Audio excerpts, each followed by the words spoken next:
So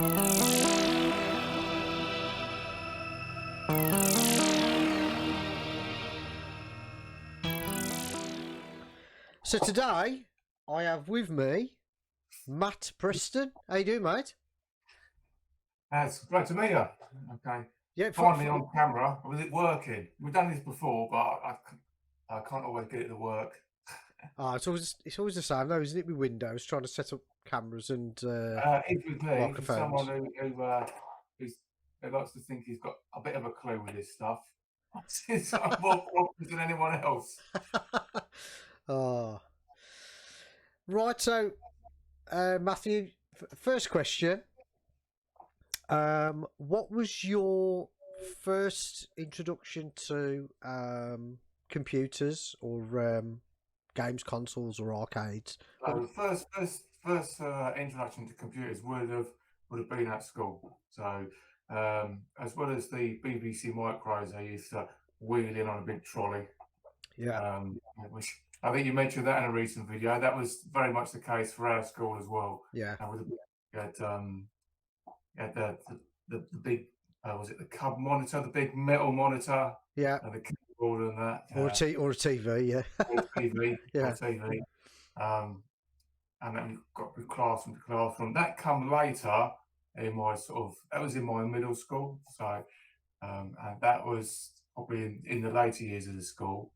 My first encounter with computers, I guess, would have been either in arcades, computer games, Mm.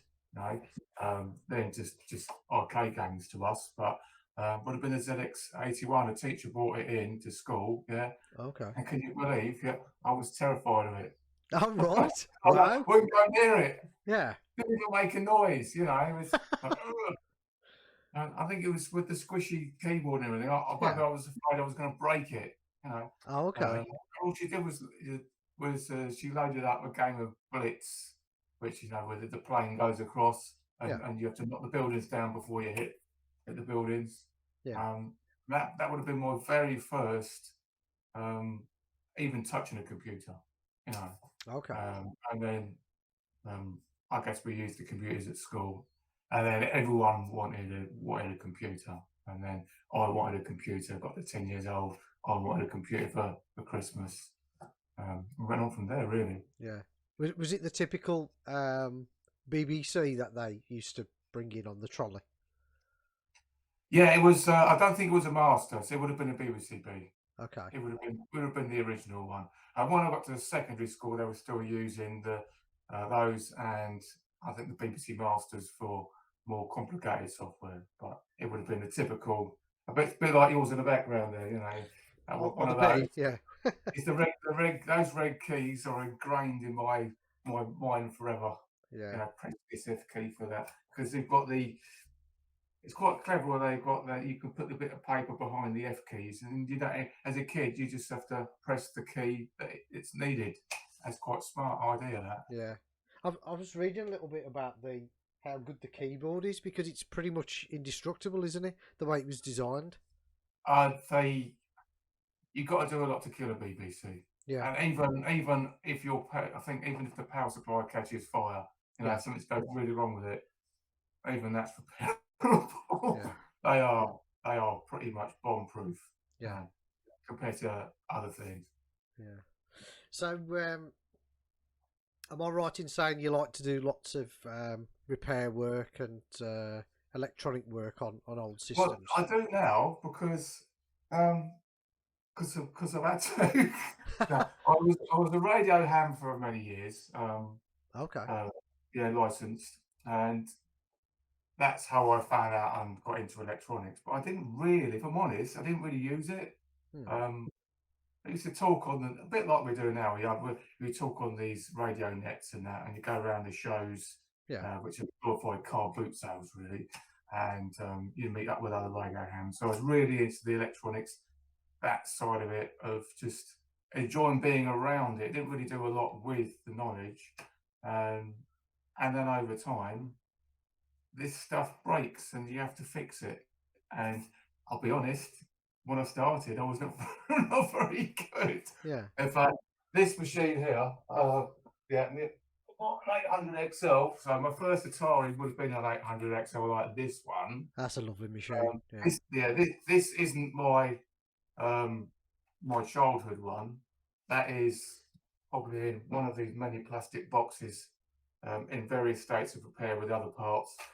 This is one that I upgraded with stereo sound and other stuff. Yeah. When I did it was a long while ago and I didn't do a very good job. So in the last month or so, I have gone through this with a fine tooth comb, basically stripped it of everything I did to it, and then did it again. Which really I started doing. Before I even started doing repairs on this stuff, I was doing repairs to like sequences and things like this. Oh wow! I've got an unhealthy obsession with drum machines. Oh, okay, yeah, no, that's cool. Groove boxes, you name it. Lot of rolling gear. Yeah. Yeah, I got into that really, and then I've upgraded machines and done other bits since. Got myself a decent soldering station, and by decent, I mean it's still cheap. Yeah. You know, I think the desoldering station and the soldering station itself, heated gun and everything, together they probably only come to £100 or so. Yeah. But when we was trying to do everything with with the soldering iron you bought from Macklin's for 25 quid, which would be better off for doing pipe work than anything else. These things are they're a godsend really, because you could do much better work. Yeah, that's something I'm trying to get into actually. The repair work. Are there any tips on soldering and things that you recommend to have or use? There's no substitute for experience and practice. Right. It can be, obviously you can have someone help you. Yeah. But it's having that dexterity and eyes. So I'm so much better since I was encouraged to go to Boots to get my eyes tested. Right. Yeah. Because, because even with so the light I'm using is a magnified a lens, and they're great. Yeah. But these are just cheap reading glasses, so I got these made. These are a really low prescription, but it's surprising that spending £25 on Specsavers glasses has improved my soldering work no end, because I can actually see. Yeah. Yes, the dexterity. So having something sort of pen size, and then having the dexterity to know what you're doing with it, just takes patience and practice.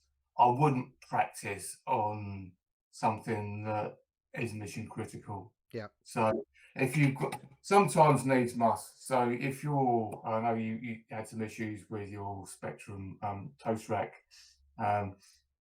If that's like your pride and joy, I would practice on something else.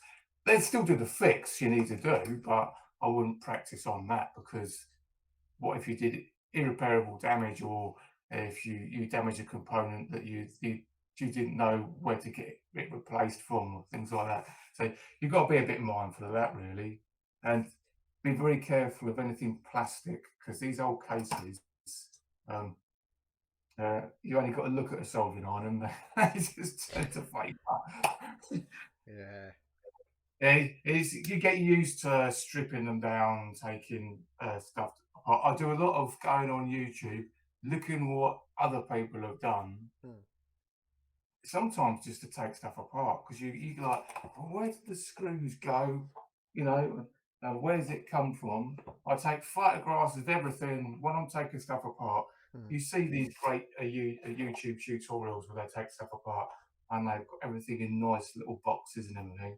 I haven't got any of that. I've got a desk, which is supposed to be for working on, little pots, and I meticulously just photograph everything with my mobile phone, because you think if you write stuff down and you think, I'll know where that goes later. No, you won't. No, it goes, yeah. Photo library as you go is the best way with anything like that. It's probably my only sort of big tip with that is with the soldering stuff, get yourself a half decent soldering station. You can get even a cheap one for like 40 quid on eBay or Amazon. Is going to be better than just one that plugs in. You can control the temperature even if it's not that accurate, so you can at least make it hotter or colder for the soldering soldering iron you're using. And use flux. I use a liquid flux. This is RF 800s. It's what was on eBay. I use this. I've got another pot, a new pot of it. That's slightly changed its label. So use extra flux as well as a temperature controlled iron, and lots of patience. And what do you tend to use the flux for when you're repairing?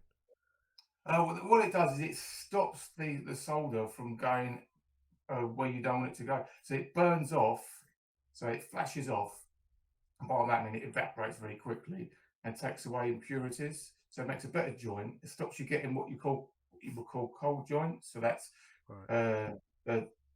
You can get a oxidization between the joint you're trying to make with, say, a piece of wire and what you're trying to solder to, and then over time it'll just come away, or it won't make very good contact, and it stops the solder going where you don't want it.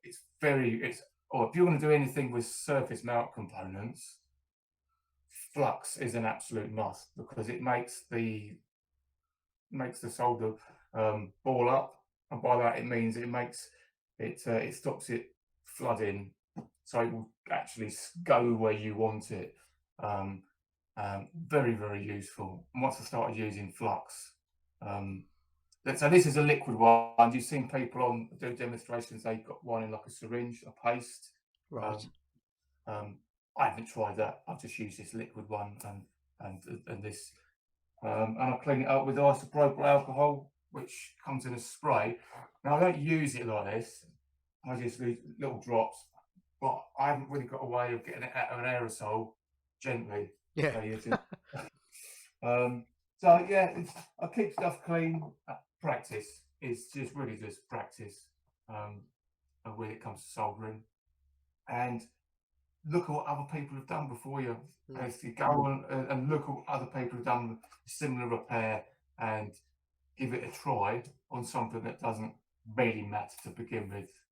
Sometimes you've got to bite the bullet and just do the repair. So this 400, so I've got a couple of 400s. One of these arrived in the post on eBay, and solder's working, air quotes, and that's one for TJ there. Yeah, eBay working. eBay working, okay, yeah. Which means it's a fire hazard, okay, as soon as you plug it on. I don't know if it was this one or the other one with the keyboard, the better keyboard than this. I plugged it in and it was working, and then there was just your magic smoke come out of it. No way. And it was, yeah. It wasn't as bad as I thought it was, but I had to take it all apart, repair the power supply, and I've done other things since. Is that an external power supply on that one, or is it internal on that particular model, the power supply? Oh, the 400 it uses, it's 9-volt AC. Oh, okay, right. So it's 9-volt AC, and then you've got a very basic power supply on the inside that converts that to DC, then to 5 volts, and 12 volts, I think it uses for the memory. And there are some memory adaptations and boards that don't use the 12 volts. This one has actually still got the original voltage regulators. On the other one, I've replaced them with modern equivalents and removed the heatsink. I may do that to this. I haven't done that yet. It's all working. Yeah. I was supposed to have one of these. This was supposed to be my first computer. Not this one, but I was supposed to have an Atari 400. But I ended up with one of these for my 10th birthday. Well, 10th birthday or Christmas. I always remember it wrong. Has that been retro-brighted? This one, no. I've been quite lucky with this. Wow. This is one of two I got a boot sale at Woburn. Was it Woburn Sands, or it's well, Woburn Safari Park has got a great big house, Yeah. and they used to use the grounds of that for a radio ham rally. And I've got 2 of these for £5 each. I've got, the other one is in the loft. So cosmetically, they're great, but they were one of the last generation of the Atari 800 XLs that didn't have a great keyboard, and the actual the finish of the board. It's like they'd taken the components and had a 4-year-old child throw them at it. Oh, So really? Okay. yeah, these things were in their final years. I think they were made to a price. They were Gotcha. competing directly with Commodore 64 and other things like that, and they were desperate to make profit. And yeah, the build quality did take a nosedive. This has got one of the original Japanese keyboards on it. I swapped it. They type much better. Yeah. And just going back to your soldering station, is there Yeah. a particular solder that you would recommend? Because I've heard people say that it needs to have a particular lead content. Right. So this is genuine antique magnet solder. I've had this. When you look at the state of the label on that, yeah, I've had this probably 20 years, Oh, right. and it's starting to run out. Oh, dear. I have got some brand new solder waiting in the wings, but this is bog standard 60-40. So you've got it's 40% lead, 60% tin. Right. The stuff that is lead free, yes, it's better for you, and you need to use some kind of extraction or open a window.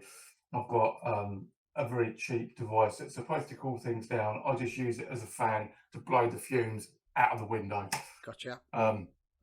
And if you haven't got leaded solder, it makes a mess, because you have to get it so hot to sort of solder the components. This stuff is much better. And when I'm removing stuff, I will add some of this and then use our friend the solder sucker, one of these, saw one of them before, I'm sure. Yeah.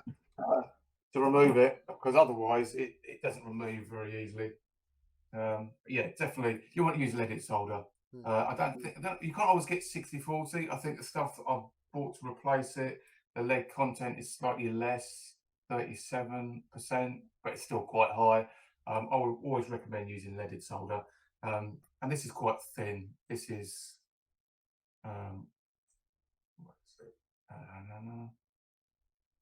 can't see because the labels has almost vanished to nothing. But it's quite a lightweight. You could always just use more. You know, having it very thin means that if you're doing tiny components, it's a bit easy to use. You don't want big, thick solder. Yeah. Just makes a mess. But yeah, I was going to say that the soldering station that I've recently bought, it came with lead-free solder. It would come with a little plastic tube. Oh, it's with terrible. A coil of solder in it. It's terrible. It wouldn't even melt. No, the best thing you can do with that is throw it in the bin. Yeah. Not the soldering station, that solder, you know. Yeah. Yeah. I think I got some with the soldering station. That went in the bin. Yeah, I might use it for the garden to tie plants together. So, would you say is Atari your favourite brand? So I think Atari will always be my first love with computers. I've got a special place in my heart for Spectrum because I never had one. Okay. Everyone had one, and at the time, I always felt that I was. What that noise was, I thought the aliens were coming. No, I think it's my other half. My better half is making a cake downstairs. So if you can hear what sounds like a spaceship landing, I think she's using a whisk. Oh, okay. No, it's because everyone had a Specky. All the best games, all the games were out on Specky. I had an Atari, and you couldn't get the games. because I think Atari was really bigger in America than it was over here. Yeah. So getting the games, unless you were the games console, the 2600, which I know you love. I never had a games console. I've never been a console guy. I was always home computers and then PC. Yeah. So I never had a console. The closest I ever got to having a console was I bought a Game Boy when they were selling them off cheap in Dixon's. Loved it, and then thought, why didn't I ever have a console? This stuff's great. You just put the cartridge in, and you can get all the games. You know, what did I never did think of this before? You know, but I didn't. So I grew up with home computers, typing in the games and that stuff. But Atari definitely. And so it was. I only ever had the one computer for a very long time until I could earn money, paper rounds, which was same for me. I used to work in the paper shop at weekends, as well as doing. So I had 2 rounds in the week, and then I used to work in the shop at weekends to earn money, and then I used to do a cleaning job in the evenings to earn this money that I just used to go to boot fairs and buy loads of stuff. I've got my parents' house with it. Yeah, we've all been there, haven't we? Have you got any of the rarer models of Atari? Well, these are getting quite rare now. These 400s. I was able to pick these up at quite a decent price, really because most stuff now is sold as seen on eBay. This has been modified, but I'll go through some other bits and pieces. Yeah.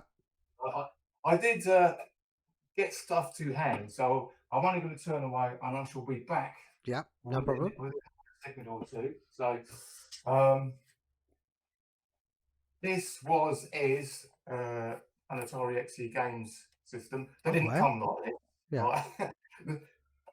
That's what they're supposed to look like. Yeah. And you've added some modifications, have you?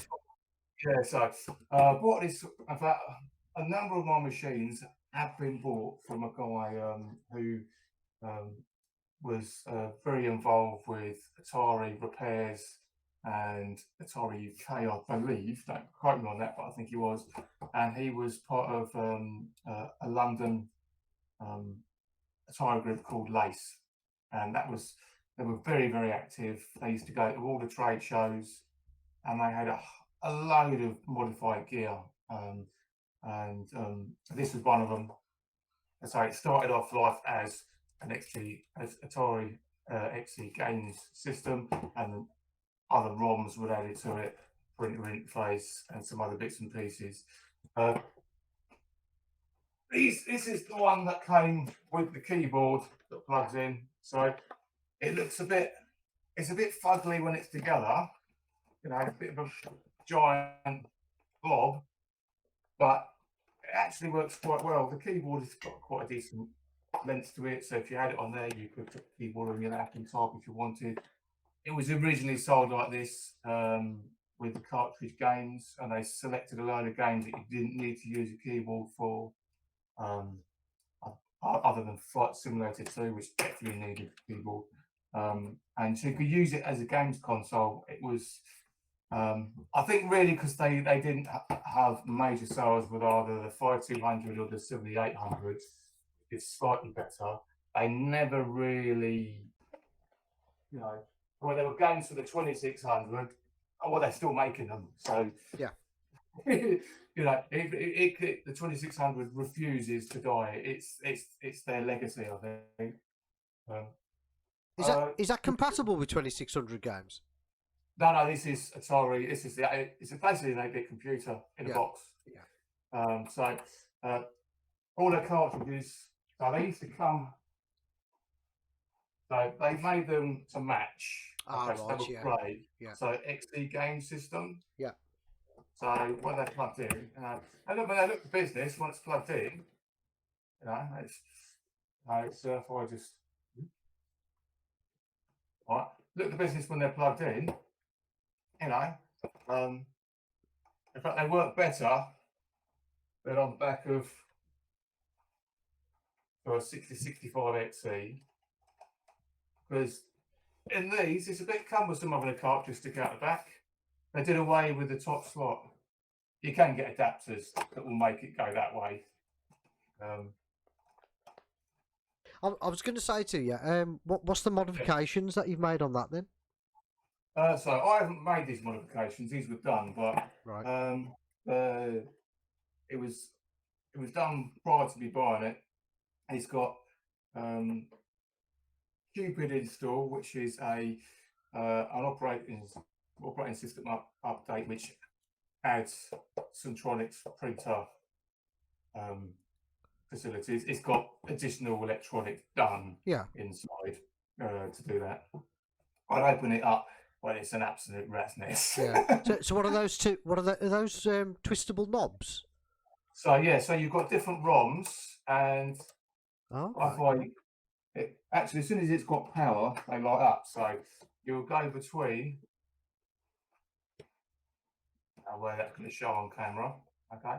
Yeah. You go between the ROMs. Okay. Oh wow. Yeah. Okay.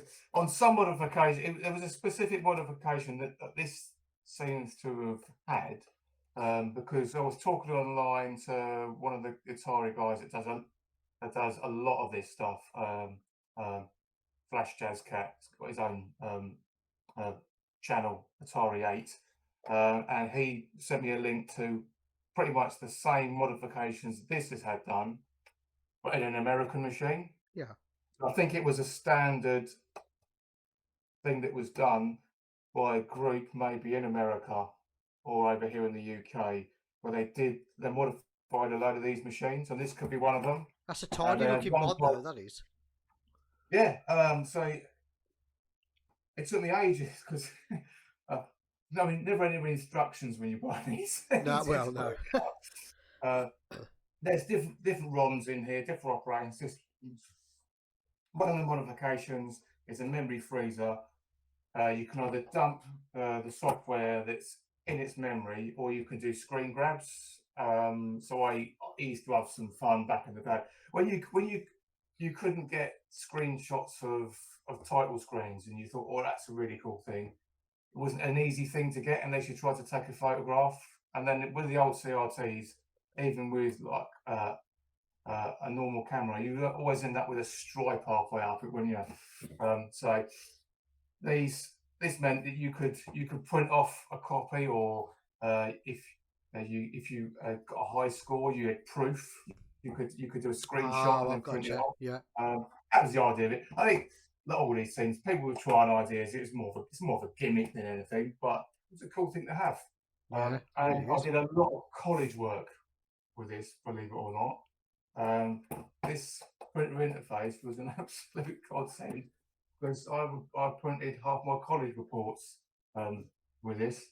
So this machine, more than an 800 XL, is probably more value to me, sort of, when it comes to nostalgia wise. This is the machine I used a heck of a lot for my college stuff. Yeah, it's just nice and odd looking. I like that.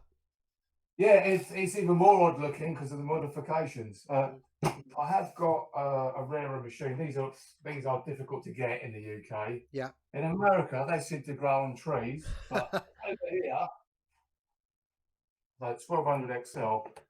Oh wow, a 1200 XL. Okay. Yeah. So these came after the 400 and before the 800. That's an 800 for size comparison. It's a bit big, isn't it? So is that up to the like ST type of size? Definitely. Yeah, definitely. Yeah. Wow, look at that. That's huge. They are huge. Okay. Yeah. They had no end of issues with these because they were a bit of a halfway house between being an XL series computer and an Atari 400/800 computer. They took an Atari 800, flattened everything, and put it in a new style case, kind of. But they had loads of hardware bugs. Most of these have got bodge wiring to make stuff work. In fact, most of the earlier Ataris have got some kind of bodge wiring somewhere, depending on. So how much RAM has that got? So it came with 64K. Okay, I was expecting It it to be came with 128. no, it came with 64K. Mm. This has so the only modifications I've done to this are the ultimate 1 megabyte upgrade and what we would call a clear pick upgrade. So that's taking the video circuitry, changing it by replacing components, because the stock video from these, if I say it was bad, yeah, that does not do it justice of how awful it was. Okay, if you can imagine a spec back in the day where you've got tuning it in through the RF cable, yeah, it was worse than that. Oh Okay, it was wow! just they came out from the factory. They came with nothing but a smeary mess, and they didn't come with color on the composite output either. So there was no video standard back in the 80s, and composite video was like you used to get on the back of the BBC. It was for monochrome. Yeah, So it would basically it's black and white out, so it's yeah. luminance only. You would have to add color by taking it from somewhere on the board. Okay. So I've done that, and actually this has got S video now. It's a very very good picture. That and I did another modification. I've replaced one of the 7.4 series chips, so it's a bit of the glue logic, so that I can use some of the other plug-in cartridges and things more reliably. So we've got something here called a side cartridge, which gives you capability to use games, and that's straight from a flash card. Right. Um, Yeah. there's another one called Side 3, which enables you to load actual cartridges, ROMs like this, Hmm. in a different way. Still got some issues with this machine that'll be sorted eventually. Is that compatible with the legacy games? It's all the legacy games, Yeah. yeah, Okay. all the legacy games. So I'll quickly cover what went into this. So you've got they all came with this standard serial port at the back. That's your monitor port. Joystick ports, okay, two of them. On the On the side as 400, well. yeah, on the 400 and 800, they had 4 ports. So part of the incompatibility, as you mentioned, the RAM, part of the incompatibility is because to switch in memory banks, they did away with the extra joystick ports and used some of the logic to help with they allocated it differently to the CPU. So instead of it being more joystick ports, it would switch in memory banks. So that's been got around with different upgrades now, but that's how they did it back then. So this has got F keys and other stuff that aren't used on other models. So they were just trying so many new things. Everything was, people forget everything back in the 80s and late 70s, everything was brand new. There was no rules. It was the wild west of computers. Yeah. There was no standards. Yeah. Yeah. Yeah. In fact, the closest thing we've got to a standard that has survived is if you was to take the Commodore IEC, like the interface they use for their disk, and the Atari SIO is so damn close to USB that you can make very cheap adapters for these that will integrate with USB with a handful of components. Oh wow. Because the guy that worked for Atari on the Atari SIO system ended up working as part of the team that developed USB. Huh. So Atari didn't, you'll read somewhere that Atari invented USB. No, they didn't.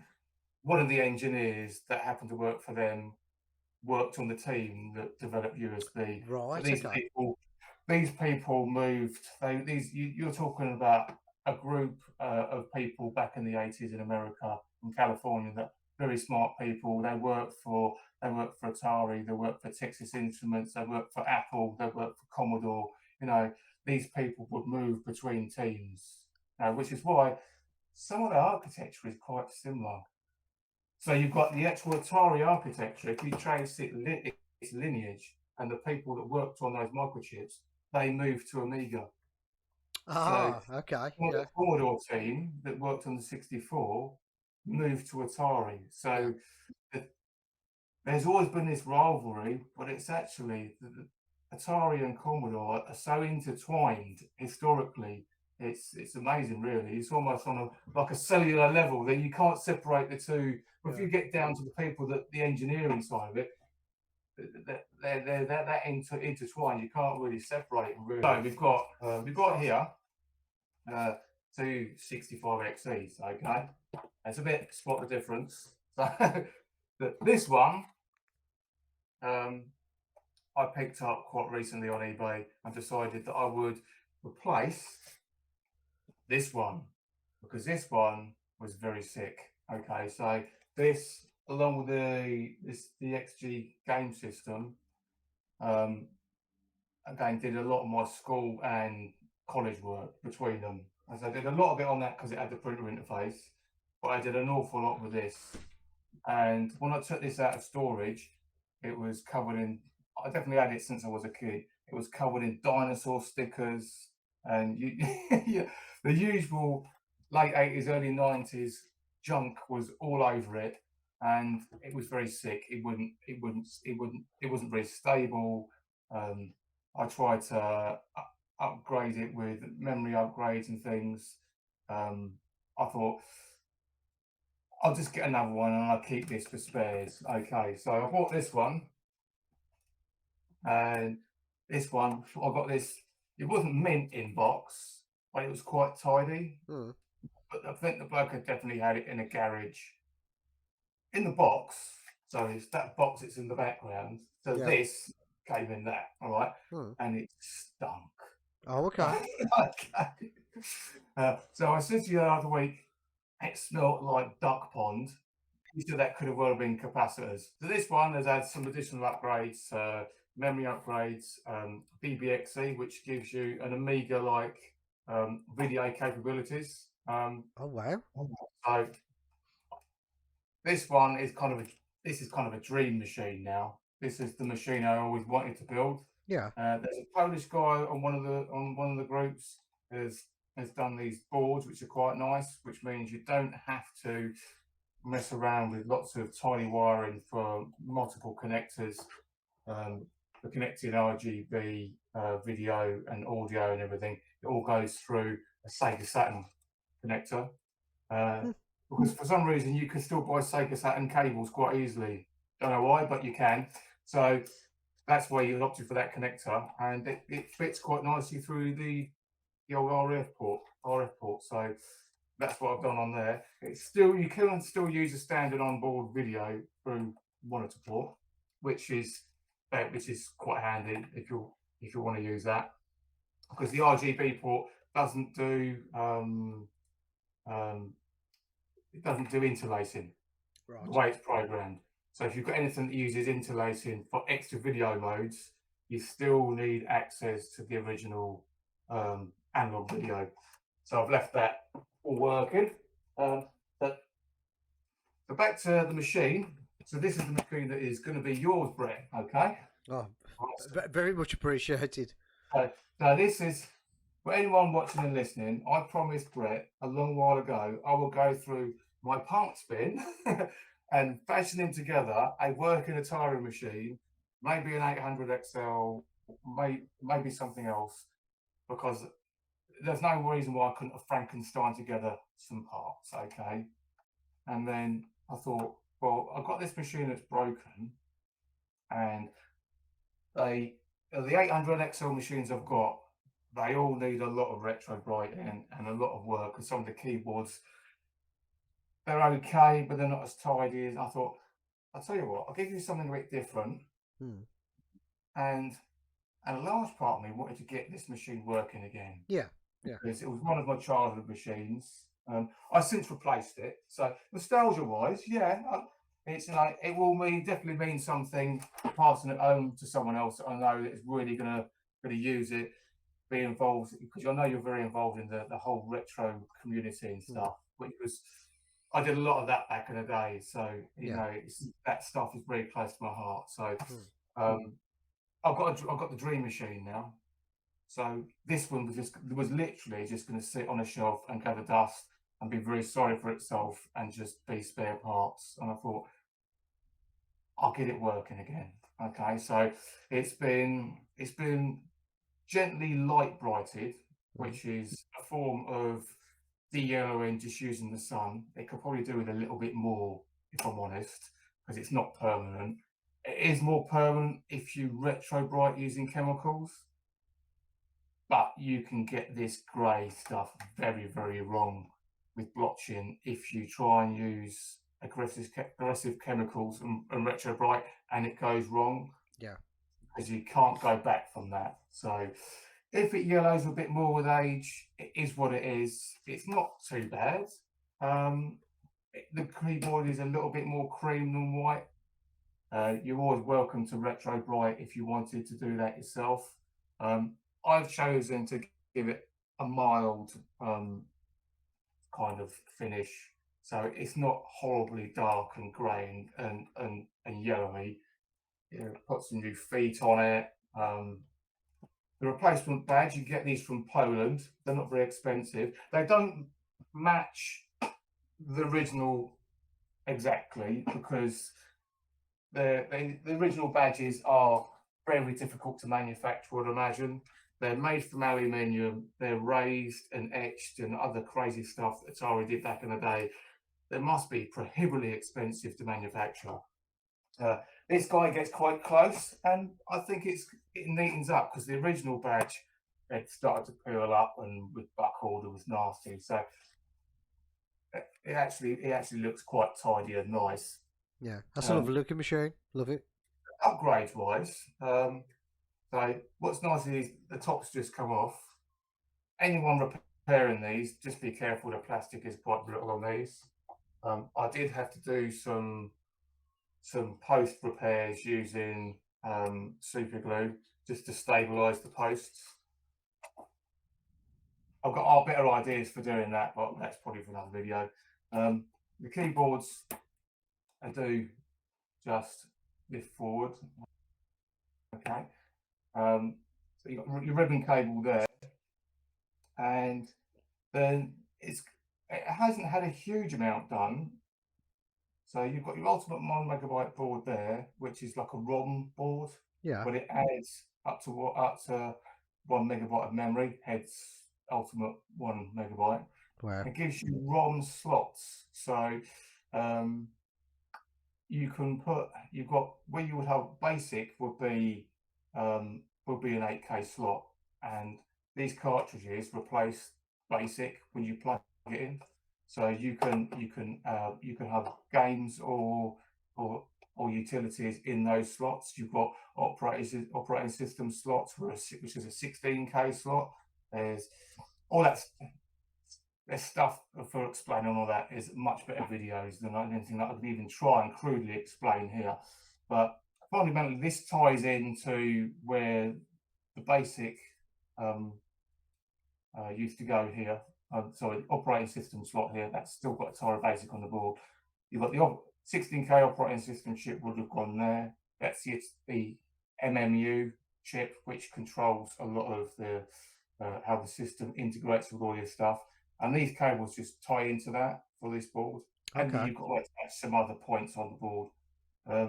This underneath here is a video board that ties into I think it's the GTIA chip, which is the graphics chip, and that gives you a cleaner output than the stock video on the board. You can, on this one, I've altered the actual motherboard instead, but this is a plug-in equivalent, so that plugs in, the chip goes in there, and then you just take the video off of it, and I've got that going to a Sega Saturn port on the back. So this machine has upgraded video and upgraded RAM, and will run all the demos. So what I wanted you to have was a machine that is capable of running pretty much all the software pretty easy with a decent video output. That was really what I was aiming at. And this machine was really sick. So the reason it's got no RAM is because it's hiding underneath the CPU. There's an additional board there. Yeah. So RAM goes bad on these, and getting replacement RAM chips is difficult and expensive. So people have come up with single board solutions that just tie underneath the CPU, and that's got additional tap-in points for these upgrades and that. And to replace the board to replace all the RAM is about 20 quid. To replace each RAM chip, Yeah. they're getting heavily expensive now. Okay. £5 or £6 each. You can import them from China, but are they fake? Are they working? Yeah. You know, I did some other repairs as well, because this is one of the machines that I've worked on in my younger days and hadn't done a neat job. So I had to strip it all back, repair anything that needed repairing, and put it back to factory before I then added these upgrades. So Right. this Okay. machine's had a lot of work, including a replacement crystal. I've never had a crystal go bad, but it went bad. So I replaced Yeah. so I replaced the system clock crystal, because it was very unstable. That's all been done. Been extensively bench tests, used a hell of a lot. And it's bloody yours, matey. Wow. Right? Love it. Love it. Thank you. You did mention other things. So you said about about one of these. So this is a Fujinet. Yes. Okay. 8-bit internet project. Yeah. 8-bit internet project. Okay. So I'm not hugely involved. I am on the Discord and I help out when I can. Okay. There's some real smart people develop this. Okay. There's a guy by it's Thomas Cherry Holmes and a guy who goes by the handle of Moswald. It was Moswald's pet project to begin with. It grew from an internet adapter that plugged into the SIO port, and the project grew from there. There's a lot more information on how the group came about, who's involved, and what it's really about on their website. If you just Google Fujinet, Fuji as in Atari Fuji, so Fugi net as one word. Right. That will give you loads of information. Okay. But fundamentally, it plugs in. Okay. In there, sorry. And it's really neat and tidy. And it gives you disk capabilities. Okay, so it replaces up to 8 disk drives. It gives you Wi-Fi internet connectivity. Oh, it's Wi-Fi. Okay. Yeah. It's a virtual device, so it runs all the stuff. It does all the heavy lifting for you. So it will actually integrate with simple protocols to the operating system. All the clever stuff is happening on here. Yeah. So it will talk directly to websites.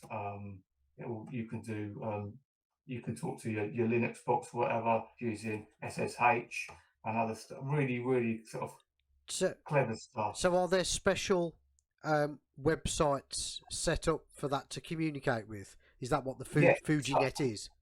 So interestingly, it's using the same protocol as they used when the idea was set up on the ZX Spectrum. They use a protocol TNFS, and I forget what that stands for, but they are servers that you can contact over the internet that, as far as your computer is concerned, is an Atari device. So, gotcha. So it sees it's like a disk drive. Yeah. Yeah. So but there's additional protocols for that. So that's just one of the things that it does. And there's you can connect to BBS servers. So do bulletin board stuff. You can connect directly to you connect directly to your PC. If you set it up properly, you can connect and drag files between them that way. Okay. Yeah. Using very simple protocols that are tied into the operating system. Yeah. Because you don't need to change the operating system on the machine. It just sees this like an Atari device. Wow. Yeah. So, and the project is quite involved and always growing, more than I could explain in a few sound bites. And they're relatively cheap. So They were about £100. The price is down to about 50 quid now. There's a guy in the UK that makes these. Um, they come with different flavors. I got one to match my Atari 400. That was actually imported. This one from America and cost me quite a lot of money. This one was made by a guy in the UK, but they're a little bit cheaper. So And is it Atari only, or are they developing these for other 8-bit machines? so they've currently got Apple II. Yeah. Okay, that's almost mature. That's almost ready. Okay, Coleco Adam, which might seem a bit of an oddball choice, but uh, Thomas had one of the machines. I think it was an interesting machine he had a few years ago, and he's done a few seminars and it explains why the Coleco Adam. But they were looking for different types of devices to work on that would then enable them to transfer that into that kind of machines. So they've got Apple II, Coleco Adam. Commodore 64 is very close to being finished. There's a friend of mine, Jamie Odolph, who's involved with that. I was involved with that project at the beginning. They called it the Meatloaf Project, which I don't know if I don't think I've got it handy, but I built an adapter that would connect directly to the back of a C64 using some off-the-shelf components, and that would give similar, say similar, very loose kind of stuff as a Fujinet, but nowhere near finished. It was very, very early. You wouldn't even call it beta. It was a really sort of a real alpha stage development, which then I put Jamie in touch with the Fujinet team, and he got involved with that. So they're now bringing Fujinet to C64, incorporating the stuff that he was developing and I was helping him with. When I say helping, I was just doing the hardware stuff. Yeah. Software guy stuff is I'm still getting my head around that stuff. But I was doing a lot of 3D printing, building boards, fault finding, trying stuff out on a C64 I've got tucked in a box somewhere. Okay. And I still aim to help the team with that. Yeah.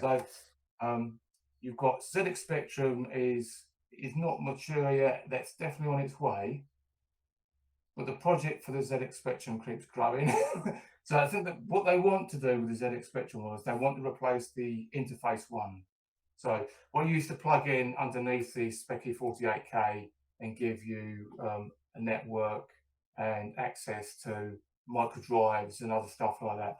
They're looking at replacing that unit with a Fujinet top device. So it won't be as small as this. It'll be much larger, but it'll have different capabilities, I think. And that's what they're looking to do with that, as far as I understand. Yeah. Again, that's on the Discord and the Fujinet Discord. So each machine and each project, sub-project within that itself has got sections for that, and you can go and look to see what they're developing on for that machine. But fundamentally, the idea is to get all the machines talking together, and they're already writing games and software that you can play over the internet between the different platforms. Wow. So They haven't even got that right on modern consoles yet, have they? So what it'll mean is you'll be able to go somewhere like the Retro Computing Museum, and when all these things are up and running, you'll be able to network and play games between different machines across the network. Whether it be a maze game or there's different types of games, whatever people come up with, really, you'll be able to play cross-platform, and it doesn't have to be in the same room. It could be across the planet, Yeah. And no one would have to really be in the room with it. It is just the protocol it uses. Yet there still have to be dedicated servers, so it will work in a similar way to a modern console experience, I guess, with all the issues that probably attached to that. But I think it's just a really cool idea. Oh, absolutely. Yeah. So many people don't want this era of stuff to die because it's become its own thing. It's only getting bigger as well. Yeah, it's it started off as nostalgia, but now it's become like its own subgenre of gaming and computing. Yeah, yeah. Especially with the So, amount of events that are being held as well for. well, I think even sort of esports and that kind of stuff, they're now into doing console gaming, and there's always been speed running and things like that. Yeah. But they're now into that kind of esports stuff. They're rebuilding machines Mm. to play games, to play at competition level. It seems crazy, but Yeah. you know, I'm not always encourage that. Okay, so have you got any more questions, Brett? Yes. So you're involved with the Spectrum Next launcher and Yes. wireless, like myself. Yeah. How did you get involved with that? How did you meet Richard Sherman? I messaged him. I think. Um, just I, I would have to. I'd probably have to bring Richard in on and have him tell you. Well, I can't really remember. I'm sure I must have messaged him. Either found a bug or asked him. He thought about doing this, and as well as I think initially I would have messaged him to thank him for the software and that I was really enjoying it. Hmm. No, because it was always a huge benefit. So I'll just grab my next because Yeah. no, yeah, we've got to have it here with us, all right? Yes. Yeah. Right? Because those of you that don't understand, that probably don't know how I met you Yeah. was because I replaced the feet for you, didn't I? You did. Yeah, and they're actually better than the original ones. And that was so the way that I think I probably sent him a message in the same way as I did you. He needed some help with something or asked for volunteers, and I messaged him and said, "Yeah, I want to help out, mate. You know, I really like the software. Is there anything I can do?" Mm. And went from there, really. Yeah, I did a lot of beta testing for him in the early days. Um, there was only a few of us beta testing, wasn't there? I think Yeah. you were one of them, Yeah. and that's how we sort of became a team. I think. Yeah. Yeah. Mm. So, what do you do for a day job? Now, for a day job, I'm an instructor, so for a bus company. So I've had my bus license, my PTV license since 2006. Okay, and I've been with that company ever since. And for the last 5 years, I've been an instructor, which means I'm taking people that have got a car license and then get them their bus license to drive in service. When I was at depot, I did a lot of mentoring or service training. So I take people that have newly got their license and get them to a service level, and then give them that support. And I went from that to an instructor. Um, yeah, that's my day job, is teaching people to drive a bus. Yeah, it's funny, isn't it? How we've got these hobbies, but our day jobs are completely different to what we like to consider as fun. Yeah, these. I enjoyed the driving and the Yeah. job, and um, I, I was encouraged to be an instructor, should we say? And I Gotcha. actually turned it down the first time. Yeah. I thought, nah, that's not for me. I was encouraged to go for it, and yeah, it was difficult. You know, it's a big leap going from what I did before to instructing. I'm doing it a while now, put a lot of people through driving tests, and yeah, very rewarding. Yeah. Yeah. Yeah. Oh well. Okay. Um, I can spot behind you. Yeah. Some guitars. Is that another hobby of So yours? yeah, that's another one of my other lives. Yeah. Okay, I've probably had more lives than a cat.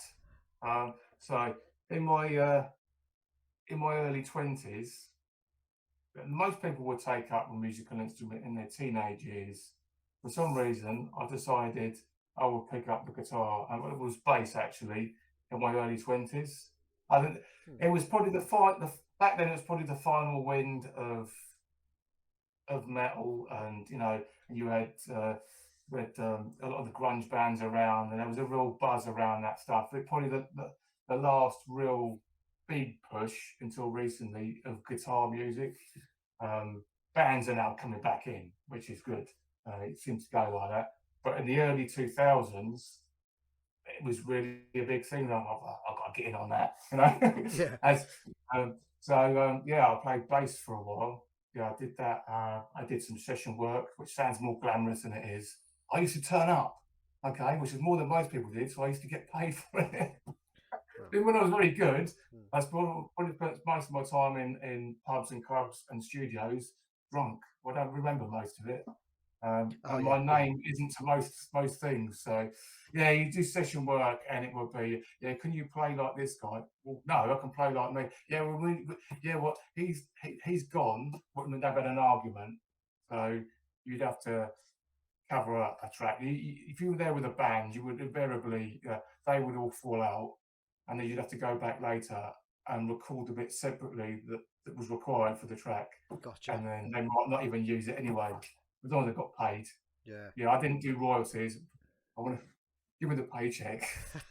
You can't earn money like that. Oh, well, I don't know. Anyone that works in the music industry as a job has, my admiration.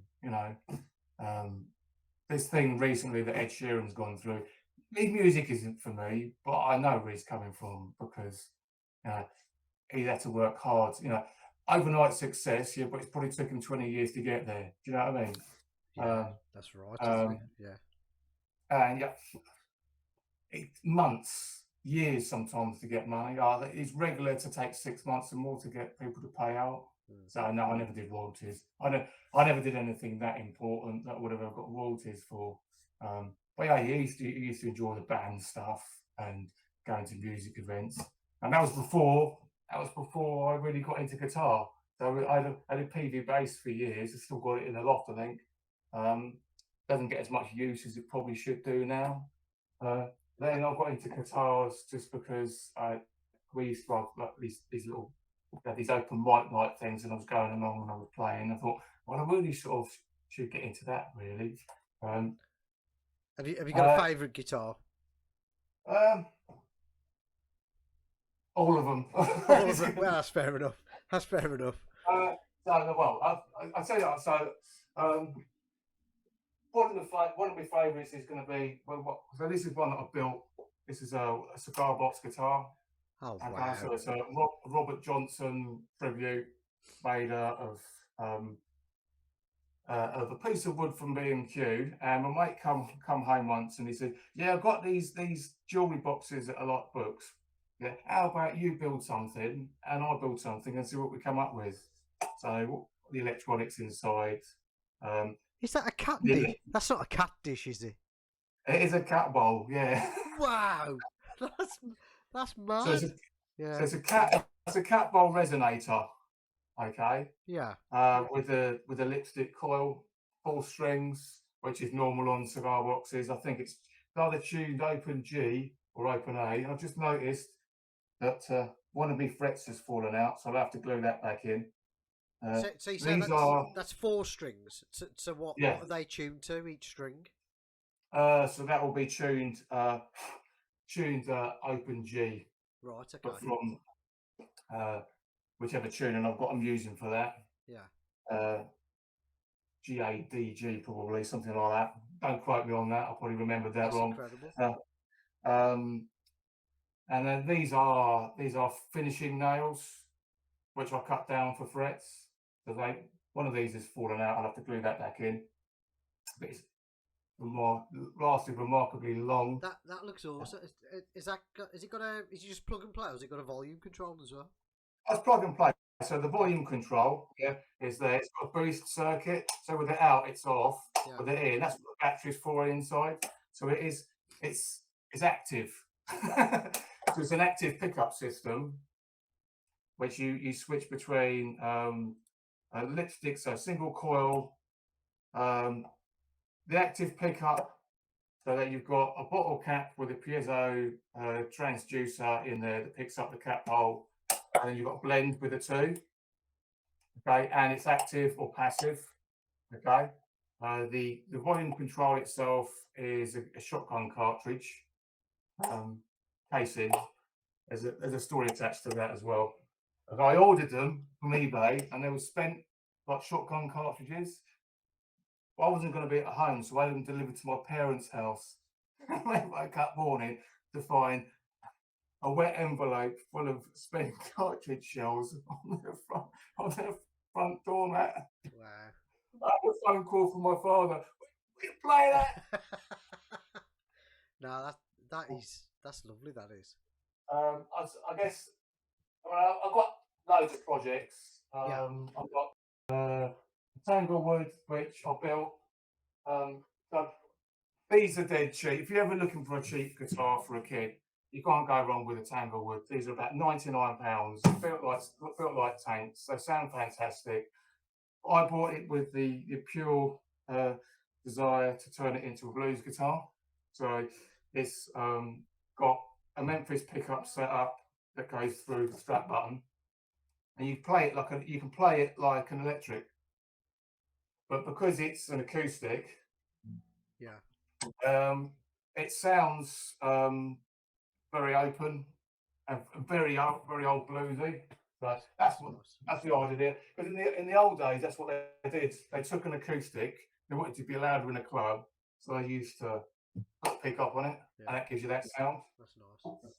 I guess other than the Telecaster that I built and some other bits, banjos and things. The other one is probably my first thing.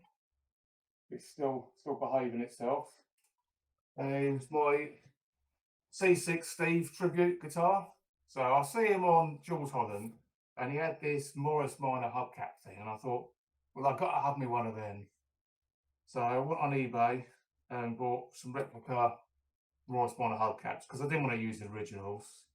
I didn't put a full-size humbucker in it. I tried it with a single coil to begin with, but I didn't have the guts, so I put a dual rail in it instead. So that gives me a humbucker type sound, so it's nice and brutal. It doesn't look much, but you play this slide and it's absolutely awesome when you play it. And I think I've got different switching on this. I think I can switch it out of phase. So you've got the two coils, either single coil, humbucker, or out of phase. Yeah, that's awesome. That is, mate. Really is. Okay, so you can get that bit Peter Green sound out of it. But there was the guy that built the guitar for C6 Steve. Luckily, his website's long gone, but he documented everything. Oh, okay. Okay, it was kind of open source in like the modern sense of the word. That he built it for C6 Steve, and C6 Steve said, well, yeah, it's great, but I don't want it being exclusive. Yeah. You've made some. He says, you've got my permission to just put it on the website if you want, and how you made it. So that's what he did. It's a British guy that built it, and he put details of every part that he'd used, even where you could find the bits in B&Q. The nuts and bolts and these brass things that are supposed they're picture hangers. So you make up the nut. Yeah. Okay. Wow. Out of nuts and bolts, and I copied it from his website to get the string spacing spot on with the nuts. Yeah. And that. So I've used different stuff, so it's not exactly the same. It's my guitar, so I've got these deep Gibson type tuners which I got on eBay, which it's your interpretation of it. Yeah, very cheap. Yeah. And it's a broom handle, and it's bolted together on the inside. And it works a treat. It's lasted a very long time, and probably could be at pinch used as a weapon. Yeah. Right then, mate. Okay. So Matthew, it's been a pleasure speaking to you. Yeah. Thanks for doing this little interview and an insight into Atari and Fujinet, and probably an insight into how mad and bonkers my brain stuffs together. So I apologise to anyone listening if I lost an endpoint because I just waffle and go off at tangents. I'm sure we all do it at some point, don't we? We all look bonkers, especially with these hobbies that we've got. But thanks again, mate. Thanks for doing this, and I'll speak to you soon. Speak to you soon, mate. Bye-bye. Bye.